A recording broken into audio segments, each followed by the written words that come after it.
Good jewelry is all about starting great conversations.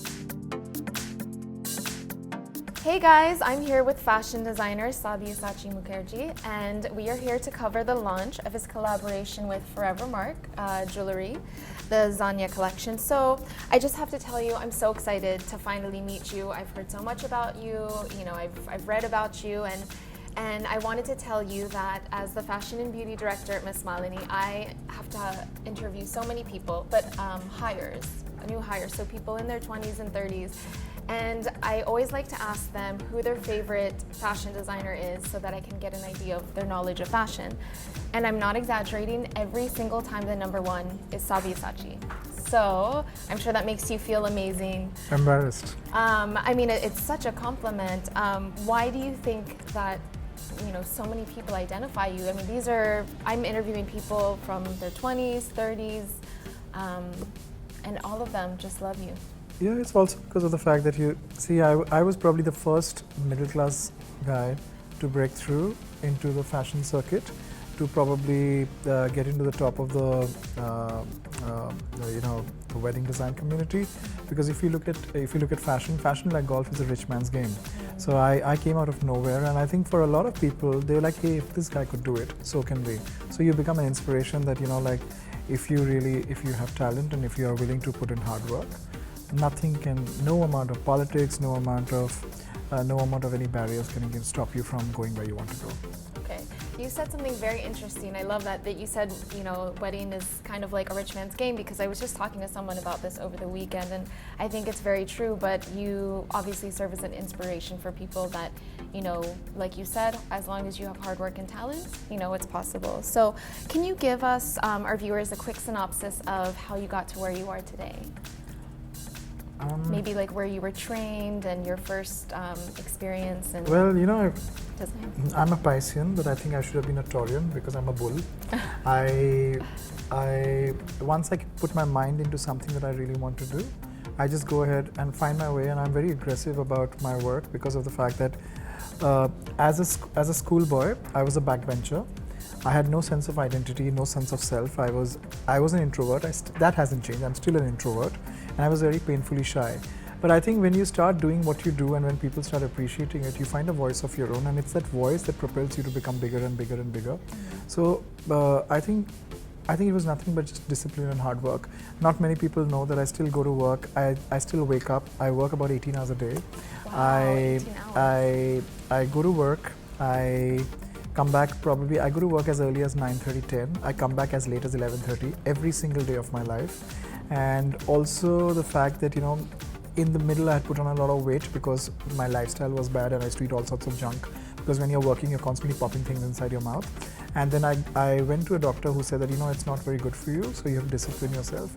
So today I knew that I had a very long day of interviews, and then a fashion show, and then more interviews after that, press interactions, consumer interactions. So I woke up at 4 in the morning so I could finish my emails with America, and then at 6 o'clock in the morning I hit the pool. I swam for 1.5 hours, and then I had my breakfast because I didn't want to miss my lunch, and now I'm doing interviews with you. I think that you have to find a way between hard work, resilience and discipline, and the world is yours. I mean, that's amazing. I feel like, what is that saying that everyone always says? Beyonce also has 24 hours in a day, so if she can do everything, I feel like my new motto is going to be, if Sabya has 24 hours in a day, I can also do, accomplish everything, because I can't believe you even find time to work out and go swimming. That's amazing. Well, you have to, because otherwise, the industry consumes you. I still think that I'm only doing 1/10 of what I should be doing. So I am still trying to find the fine art of time management. But yeah, I enjoy it. It gives me a sense of power to be able to do what I want to do, and that for you is the biggest luxury. So what do you think there's more that you should be doing? Well, I should be designing cars for starters. I should have my own chain of hotels. I should be doing my own line of perfumes, my own line of accessories. Well, that would be fantastic. And I would love to see. I think I should have a Sabyasachi home business, which I'm contemplating but I haven't done. And 100% I need to have a Pret line, because I come from a middle class background, and I know there are millions of people in this country who like to wear my clothes but can't afford them. I need to address that issue desperately. Well, I am really hoping that happens soon. It will. And I'm sure it will, considering how hard you work. So you mentioned being a private person. I know that you don't search for the limelight as much as other designers. So, where could we find you on the weekends? Maybe a Friday, Saturday night. Hopefully, you're not working into the late hours. You'll find I some was just time going to say on weekends you'd find me in my factory if I'm not traveling. Okay. But yes, on a rare day that I'm home, I turn on the air conditioning, I turn on the fan, take 2 blankets, I have my rice and then my dal and my fried potatoes, and I just go to sleep. That's really cute. That's awesome. I take pleasure in very simple things in life. Well, it's the little things in life that, Matter. Yeah, exactly. Oh, that's wonderful. So, a lot of our viewers know a lot about the Sabyasachi style, but what about your personal style? For example, I love what you're wearing. I love the tonal, the pinstripe, the loafers. Thank you. I'm very conservative at heart when it comes to my personal taste, and I'm also very austere. And I don't really I don't really have a favorite. I didn't really have a favorite brand till I discovered Uniqlo, because at about $1,000 you can buy the whole shop, and I think it's wonderful to be able to buy clothes which are not very expensive and which don't have to be disposable because they have such great quality. And if I have a prep line, that's what I want my prep line to be: affordable, great quality, and something that people don't have to dispose of. Oh, wonderful. So, we're here to talk about the Forevermark collection called the Zanyah collection. Why don't you tell us more about it, about the collaboration, because this is your first foray into diamonds? Diamond jewelry, yes. So, not many people know that I used to actually design jewelry much before I started designing clothes. Clothing was an accident. Now I call it a happy accident. But, my first love has always been interiors and jewelry, and I wanted to go back to doing jewelry. But for a jeweler, you really come of age and you're really considered to be a good jeweler once you start working with diamonds. My issue with diamonds was the fact that, my company works very hard to do community service. It works very hard to create rural development. So I did not want it. The issue with diamonds is firstly the fact that I did not want the diamonds to be unethical. I did not want it to be blood diamonds. And with Forevermark, it's responsible sourcing. I think it took a year for us to get through their contracts because they made me sign every single contract, including an anti-bribery contract. So you know how transparent they are with their workings. You can source every Forevermark jewelry has an inscription number that is inscribed at the table of the diamond. I like the jewelry business to be transparent. I like people to know what they're buying at what price point and what they're getting in return. I don't see that happening with the jewelry industry at large in this country because there's still a sense of murkiness. Secondly, also I have a problem with the way diamond jewelry is sold in this country because I think people are more obsessed with size than they are obsessed with quality, or also even the setting. As long as people can flash a great size, they think that they're wearing great diamonds, but I think that's very tacky and that's very new money. I think it's important to be able to focus on the setting of the diamond and the aura of the diamond as much as the stone in itself. And I don't think that much has been done to make diamond jewelry accessible. Like, if you look at young girls, if you ask them what kind of diamonds would you want to wear, they would say, we would want to wear a pair of solitaires. If you look at somebody older, they would say, I would like to wear a single line. Between a single line and a piece of solitaire, it's still just a diamond. Where is the romance? Where is the craftsmanship? Where is this thing? For me, I was telling somebody that good jewelry is all about starting great conversations. People like, how you know the pedigree of a man by the watch that he wears. You know the pedigree of a woman by the jewelry that she wears. And for me, I wanted to create great conversation pieces which talked about history, culture, life that we left behind. Okay. Well, it definitely, I took a look at the pieces over on the side here, and guys, make sure to stay tuned to the blog. We'll be showing you the entire collection, and it's absolutely gorgeous. It's very romantic, very elegant, of course, very luxurious and extravagant. So, what is the most luxurious and extravagant purchase you've ever made? Oh, I think my Jaguar, the car. Yeah. Yeah. I mean, I didn't really go with the budget of buying a Jaguar, but when I went in, the make of the car was so beautiful inside out that I had to get that car, and I think that's what luxury does to you. It makes you it makes you buy things on an unplanned whim. Yeah. Because some of the best things that you buy are never planned. Yeah.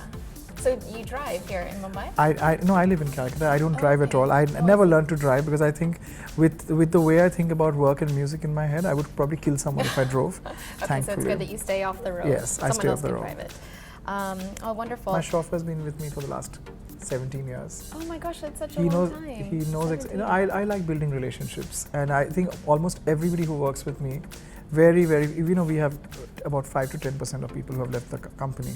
Most of them we have grown up, and I like the sense of familiarity around me. Yeah. Oh, that's really sweet. So I'm sure our viewers would want to know what interests you besides fashion.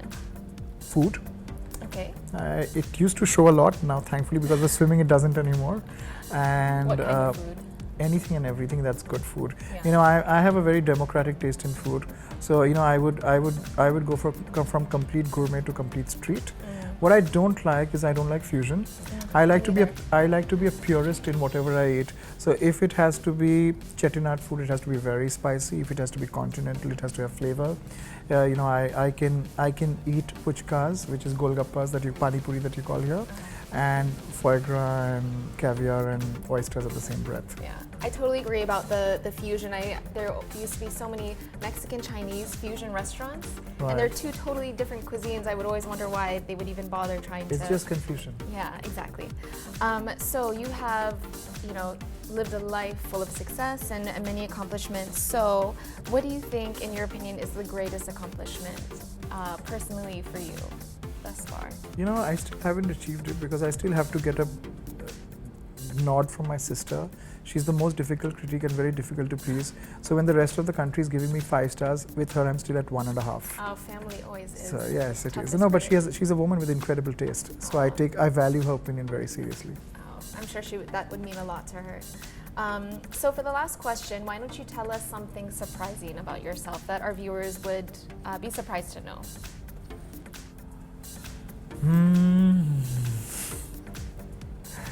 I don't know. So much has been written about me that I don't know if there's anything that surprises people Maybe anymore. funny habits, cravings you get. Okay, I'll tell you. For a person who helms one of the biggest fashion businesses in India, I could live in one single track pant and one single t-shirt for the rest of my life. Really? Okay, that is very surprising, especially for a fashion designer. Yes, I am not someone, for me, clothing is firstly about comfort, and it's also about a relationship that I build. I don't think I would miss anything more than I would miss the pair of boxers that I sleep in. Really? They have been with me forever. That's awesome. So, and they're laundered every day. That's very important. So before we leave, we're going to play a game because, we at Miss Malini love playing games. So I'm going to give you a rapid fire of 2 options, and you just have to let us know which one you relate to more. So the first one, city boy or country boy? Country, that's easy. Okay. Sweet or savory? Savory. Wine or beer? None. None? You don't drink? I don't drink. Oh, interesting. Colors or black and white? That's a tough one, actually. Sometimes color, sometimes black and white. It really depends on how I'm feeling and what kind of music I'm listening to. So if I'm listening to Leonard Cohen, it's always black and white. Yeah. If I'm listening to Madonna, it's always color. Colorful. Very good. Good answer. Cats or dogs? Dogs. Early bird or night owl? Early bird, for sure. Okay. Movies or books? That's a tough one too. I would start with books and then get into movies, but there's one tip that I would like to say to people. If there's a book and a movie and you've not read the book or not seen the film, first the movie and then the book. First the movie and then the book. It's always a disappointment because a book is such a personal interpretation that you expect so much out of the film that even the most beautiful film, like for instance, I read The Kite Runner and then I saw the film. If I didn't read the book, it was a brilliant film. When I read the book, the film just felt so flat. So I think, because your mind starts interacting with the characters. I 100% agree. Have you read The Giver? No, the book Thief. No, I haven't. Oh my gosh, the movie totally ruined it for me. Because you said, exactly like you said, you have this idea and you interpret it in your own way, and then the movie just ruins it. Swimming in the ocean or baking on the beach? Both. So if it's swimming in the ocean, it's just swimming in the ocean. I wish I could do skinny dipping at night, but I'm too scared of the dark. Day, it's not an option. And if I'm baking in the sun, it's always with coconut oil. Oh, okay. Are you the first to arrive or the last one to arrive? The first to arrive and the first to leave. Okay. First to arrive and first to leave? First to leave, yes. Okay. And the last one, sunset or sunrise? Sunrise. Sunrise. I think it recharges you more. Yeah. Very cool. Thank you so much for playing the game with us. I feel like it was such a great way to get to know you a little more, but we really appreciate you taking the time to interview with us. I'm thrilled I finally got to meet you, and congratulations on such a beautiful collaboration. Guys, again, be sure to follow Miss Malini Fashion and also check out the blog where we'll be covering the collection further. And it's called the Zanyah collection. Thank you so much. Thank you.